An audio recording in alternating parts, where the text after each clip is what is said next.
नमस्कार, आदाब, सत श्री अकाल। दो टूक सीधी बात प्रोग्राम लेकर एक बार फिर मैं आपकी खिदमत में हाजिर हूँ। जैसा कि आप जानते हैं, मैं हर बार आप लोगों को किसी न किसी नई शख्सियत से रूबरू करवाता हूँ।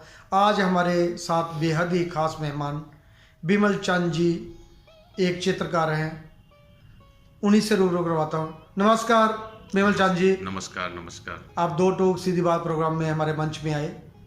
बिमल चंद जी, सबसे पहले ये बताइए कि आपका जन्म कहाँ हुआ और उस वक्त आपके पारिवारिक माहौल कला के प्रति क्या था? मेरा जन्म तो दिल्ली में हुआ था और मेरे परिवार में जब मैं जैसे बड़ा हुआ था तो उसमें मेरे को आर्ट का शौक तो था ही। तो मेरे फादर जो है मुझे बड़ा सपोर्ट करते थे और वो खुद भी कभी कभी ड्राइंग कर लेते थे। बेसिकली वो टेलर का काम करते थे, लेकिन वो जब भी खाली समय होता था तो वो अपना ड्राइंग कर लेते थे, बर्ड वगैरह ट्री वगैरह बनाते थे।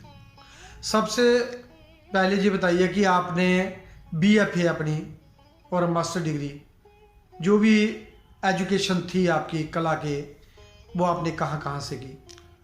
मेरी जो फाइन आर्ट में जो पढ़ाई है वो मैंने जामिया से किया था और 93 में मैंने बीएफए किया था और 93 में मास्टर किया था। और वहीं से उसके बाद मेरा जो है कला का सफ़र जो है वो प्रॉपर तरीके से शुरू हुआ। बिमल चंद जी, आपका जो पेंटिंग बनाते हैं, जी। आप किस सब्जेक्ट मैटर को लेके करते हैं और क्या थीम रहता है और क्या प्रोसेस रहता है, उसके बारे में ज़रा संक्षेप में बताइए। मेरा पेंटिंग का जो विषय है वो हमेशा से प्रकृति के साथ रहा है और मैंने प्रकृति को बहुत अच्छे से ऑब्जर्व किया और उसको मैंने अपने तरीके से पेंट करने की कोशिश की और आज भी मैं प्रकृति को ही अपने नए अंदाज में पेंट करने की कोशिश करता हूँ। हाँ, आप ज़्यादातर लैंडस्केप करते हैं और उसमें आपने बहुत करीबी से देखा है। ऐसा लगता है कि जब आपके जो काम होते हैं वो बोलते हैं। जी। दोस्तों, कला चर्चा आगे बढ़ाने से पहले आइए एक नज़र डालते हैं बिमल चंद द्वारा किए गए चित्रों की एक झलक पे। आइए देखते हैं एक नज़र इनके कार्य। जी है हमारे साथ बिमल चंद जी। बिमल चंद जी का जन्म दिल्ली में हुआ और दिल्ली में ही पले बड़े। दिल्ली को ही इन्होंने अपनी कर्मभूमि चुना। आज फील्ड में ये पूरी तरह सक्रिय हैं। नेचर से प्रभावित होकर नेचर को बहुत ही बखूबी से इन्होंने जाना, पहचाना और परखा और अपने कार्य में चित्रों में उतारा। इनके चित्र में बहुत ही नेचर से नज़दीकी रिश्ता रहा और ऐसा लगता है इनके चित्रों से कि जैसे हम प्रकृति के बीच में ही खड़े हैं और अपने आप को आसपास जंगल से गिरा हुआ महसूस करते हैं। आज बिमल चंद जी कई नेशनल इंटरनेशनल प्रदर्शनों में भाग ले चुके हैं और अपना कार्य लगातार कर रहे हैं। बिमल चंद जी, एक चीज़ और बताइए कि आपने अब तक कौन कौन सी उपलब्धियां हासिल की, जैसे स्कॉलरशिप, फेलोशिप, जहाँ कहाँ कहाँ आपकी एग्जीबिशनें लगी, जहाँ कहाँ कहाँ आपका कार्य लगा हुआ है? मेरा फाइन आर्ट जो मैंने ख़त्म किया था तो मेरी अच्छी खासी जॉब लग गई थी। मैं टीचर की जॉब में आ गया था और उसके बाद मैं सीआरटी के अंदर आ गया था 1 साल के अंदर ही।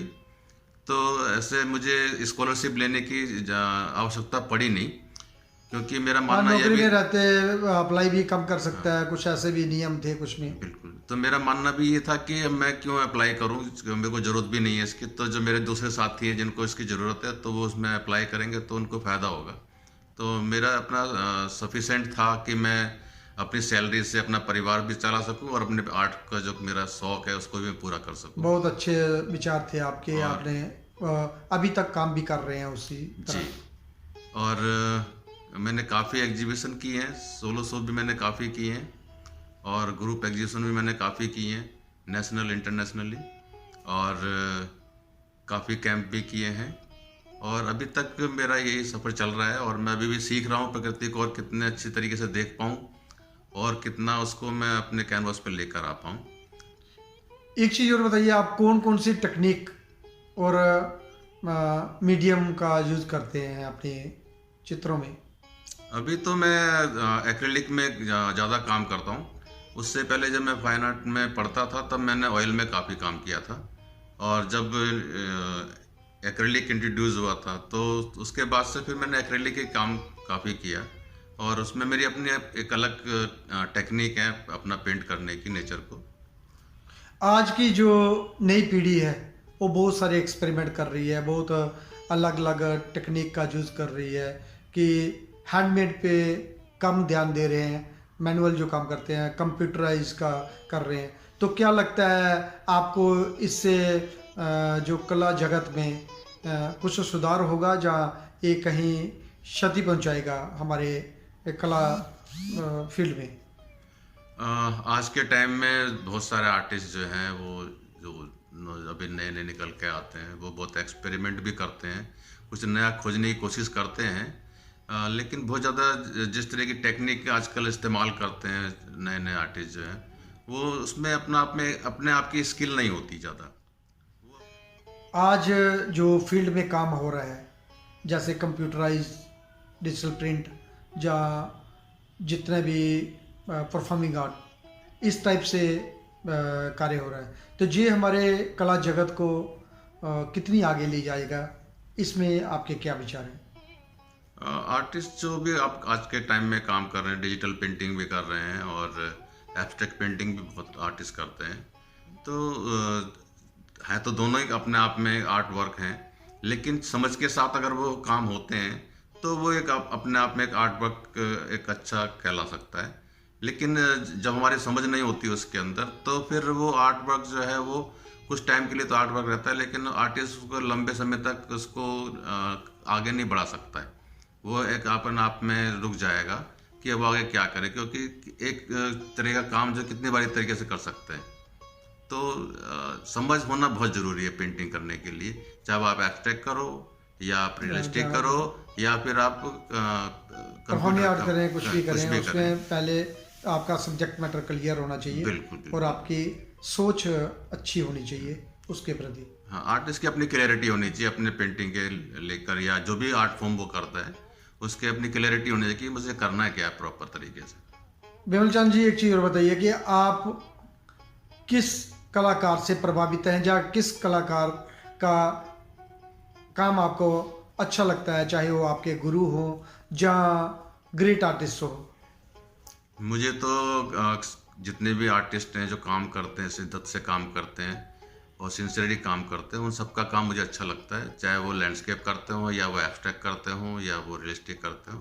लेकिन आर्टिस्ट की अपनी सिंसियरिटी और उसके जो अपने स्किल जो है उसमें जो नज़र आती है तो वो काम सबको अच्छा लगता ही है।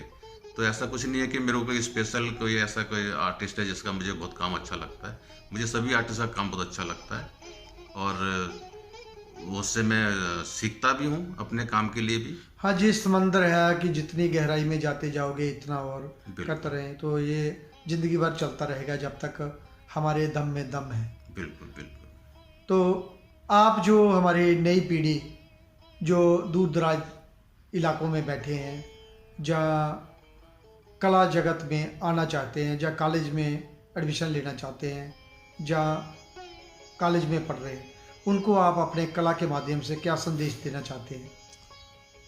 संदेश तो क्या, मैं अपना विचार तो मेरा यही रहता है वो दूसरे साथियों के लिए जो नए आने वाले हैं वो, कि वो जब भी आर्ट का सोचें तो वो आर्ट को एक साधना के रूप में समझें, एक साधन के रूप में नहीं। तो अगर साधना रहेगी तो फिर वो आपको बहुत आगे तक लेके जा सकती है, क्योंकि साधना जो है वो आपको कहीं से कहीं ले जा सकती है। हाँ, तब की ज़रूरत है, आपको एक्सपीरियंस होना चाहिए, जब तक आप उस विधा में जाएंगे नहीं पूरी तरह जी, तो आप नहीं कर पाएंगे। क्योंकि वो तो अगर हम सोचें कि हम पेंटिंग बनाएं या हम स्कल्पचर करें, हम जो भी आर्ट फॉर्म बनाएं वो बिक जाना चाहिए, मेरा कुछ काम चल जाना चाहिए, तो जब इस प्रवृत्ति के साथ रहते हैं तो फिर वो काम नहीं निकल के आ पाता, जो एक आर्टिस्टिक काम होता है, जो आपका अंदर से हो निकलना चाहिए। तब हम फिर एक ऊपरी सतह पे हम रह जाते हैं कि किसी को क्या पसंद है, हम वैसा काम कर रहे हैं। लेकिन जब हम आर्ट करते हैं तो आर्ट अपने आप में प्योरिटी के साथ होती है, और वो प्योरिटी जो है तभी आ सकती है जब आप उसको शिद्दत के साथ काम कर रहे हैं, उसकी पूजा की तरह काम कर रहे हैं, तभी आप उसके गुण तक पहुंच पाएंगे। बहुत बढ़िया बात कही आपने कि शिद्दत से काम करिए, ये तप की तरह है, जप की तरह है, इसमें आपको पूरी तरह घुसना पड़ेगा। बिल्कुल। धन्यवाद विमल चंद जी, आप 2 टूक सीधी बात प्रोग्राम में हमारे मंच में आए, आपसे बातचीत हुई, कला पे चर्चा हुई और आपके बारे में जाना। धन्यवाद। ओके, नमस्कार। नमस्कार। धन्यवाद दोस्तों, अगली बार हम फिर मिलेंगे किसी नई हस्ती के साथ। तब तक देवीदास खत्री को दे इजाज़त। वंदे मातरम, भारत माता की जय।